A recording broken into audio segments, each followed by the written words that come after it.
Morning students, as I told you in the previous video, there are three types of capacitors. Parallel plate capacitor.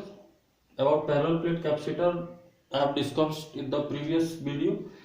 A spherical plate capacitor. In this video, we are going to see what are spherical plate capacitors and what can be the capacity of the spherical plate capacitor and cylindrical plate capacitor. As I told you earlier, spherical plate capacitor and cylindrical plate capacitors are not directly covered in CBSE syllabus, but you should know the formula for their capacitance and the factors on which capacitance of the spherical plate capacitor and cylindrical plate capacitor depends. Here you see how a spherical plate capacitor is designed. To design a spherical plate capacitor, two concentric hollow spheres, metallic spheres are taken. One of the spheres, suppose inner sphere is storing charges given to the capacitor. Suppose Q charge given to the inner plate of the capacitor that spreads over its surface uniformly. The outer surface or outer sphere is connected to the earth to decrease the potential on the surface of inner plate, so that on the inner face of the outer sphere a negative charge of the same value is induced. These charges are induced charges. On the outer surface of the larger sphere, same amount of positive charge is induced. But this positive charge is neutralized by connecting the outer sphere to the earth, as these positive charges to the outer sphere are not bound charges, they are free charges. Now first of all, to find capacitance of this spherical plate capacitor, we need to calculate what is potential difference between two plates of the capacitor. So what is electric potential on the surface of a smaller sphere? If Q charge is given to this sphere, then potential on its surface can be given as Va equals 1 by 4 pi epsilon naught Q divided by A, as A is radius of the smaller sphere. Similarly, as same value of negative charge is induced here, what is potential on the surface of outer sphere, or we can say potential on the inner surface of the outer sphere. So electric potential on the inner face of the larger sphere, that is written as Vb equals 1 by 4 pi epsilon naught minus Q divided by B. Then what can be potential difference between two spheres? dV equals Q by 4 pi epsilon naught, potential on A minus potential on B. So potential difference between two spheres, dV is equal to Q divided by 4 pi epsilon naught. If we take LCM, it comes out to be B minus A divided by AB. Then what is the capacitance? As we know, capacitance of a capacitor is charge divided by potential difference between the plates of the capacitor. So Q divided by dV. So capacitance of this spherical plate capacitor C can be written Q divided by 4 pi epsilon naught into B minus A divided by AB. So capacitance of this spherical plate capacitor is equal to 4 pi epsilon naught multiplied by AB divided by B minus A. This would be the expression for capacitance of spherical plate capacitor. Now, what are the factors which decide the capacitance of a spherical plate capacitor? So you can see capacitance of the capacitor is directly proportional to product AB. This product AB is actually size of the capacitor plates. If the capacitor plates are larger in radius, the product is going to be more, and so as the capacitance of this capacitor. So capacitance of the spherical plate capacitor is directly proportional to product of the radius of two spheres. Second factor, C is proportional to, inversely proportional to B minus A. This B minus A is separation between the plates of the capacitor. If separation between the plates of capacitor is less, its capacitance is going to be more. Suppose the space between the plates of the spherical plate capacitor is containing air. In that condition, the capacitance is given by this formula. If this space is filled with some dielectric medium whose dielectric constant is K, as usual, the capacitance C is going to be 4 pi epsilon naught into K multiplied by AB divided by B minus A. So, if the space between the plates of the capacitor is filled with some dielectric medium with dielectric constant K, capacitance becomes K types, as in the case of parallel plate capacitor. Students, see, in this part of the video, we are going to find what can be the capacitance of a cylindrical plate capacitor. So first of all, how to design a cylindrical plate capacitor. In a cylindrical plate capacitor, two coaxial hollow right circular cylinders made up of metal are taken as capacitor plates.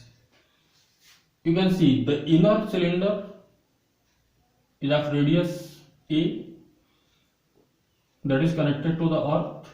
The outer cylinder with radius B is storing charge. Positive charge are there on the outer sphere.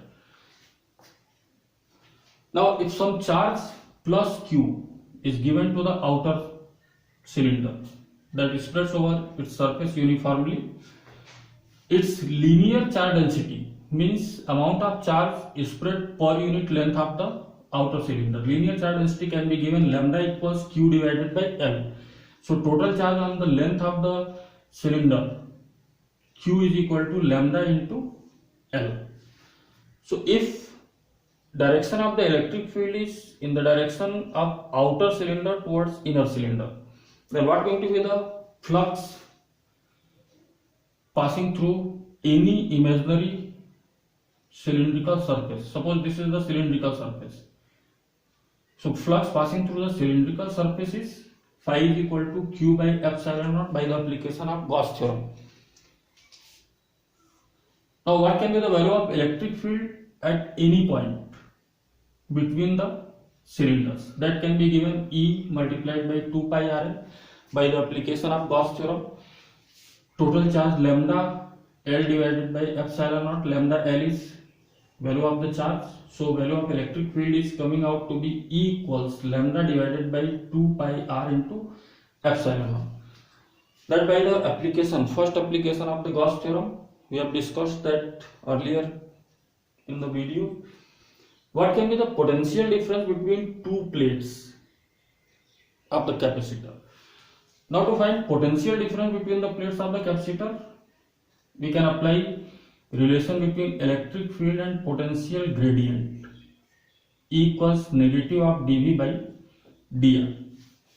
So potential difference for a small distance, suppose dV can be written integral of A to B E into dr. Now E and dr in the opposite direction, that is why this negative sign is removed. Now what can be the potential difference between plates, outer plate of the cylinder and inner plate? So if we integrate this relation, integral dV equals B, that is potential difference, integral A to B, lambda divided by 2 pi R epsilon naught, that is value of E multiplied by dr, or this integration can be written V is equal to lambda divided by 2 pi epsilon naught integral A to B 1 by R into dr. So integration of 1 by R into dr by formula 1 by x dx. This integration is going to be lambda by 2 pi epsilon naught, that is constant. Integration of 1 by R dr is log R to base E, or that we can write ln E with limit A to B. So after putting value of the limit, potential difference between the plates lambda divided by 2 pi epsilon naught log B by A to base E. So what can be the capacitance? As usual, capacitance of the capacitor, total charge divided by potential difference. Total charge on the plate of the capacitor is Q equals lambda into L. So lambda into L divided by lambda by 2 pi epsilon naught ln B divided by A. So capacitance of this cylindrical capacitor is C equals 2 pi epsilon naught L divided by ln B divided by A. This would be the formula for capacitance of this cylindrical plate capacitor. So in this formula you can see the capacitance is directly proportional to length of the capacitor plate, or capacitance of this cylindrical capacitor is directly proportional to length of its cylinder plates, and it is inversely proportional to log B divided by A to base E. It means capacitance is inversely proportional to 1 by ln B divided by A. If the space between the plates is again filled with some dielectric medium, the capacitance is 2 pi epsilon naught K into L divided by ln B divided by A. This would be the formula in that case. Students, see, this is a numerical based on the capacitance of a capacitor. The question is, a capacitor of unknown capacitance is connected across a battery of V volt. The charge stored in it is 300 microcoulomb. When potential across the capacitor is reduced by 120 volt, the charge stored in it becomes 120 microcoulomb. Calculate number 1, the potential V and unknown capacitance C. And number 2, what will be the charge stored in it if voltage applied had increased by 120 volt. So students, see, in this question, two conditions are provided. When capacitor, let capacitance of the capacitor is C, when capacitor is connected across a battery of V volt, then by relation, charge stored in the capacitor Q equals C into V. By first condition, C into V is equal to 360 volt. 360 microcoulomb. This condition is provided in the question. This is 360 microcoulomb.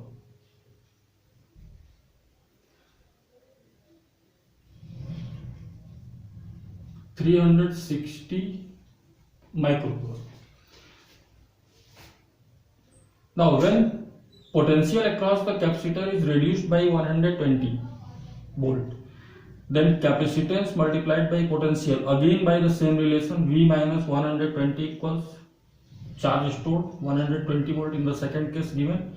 If we divide equation number 2 by 1, then we can get C into V minus 120 divided by C into V.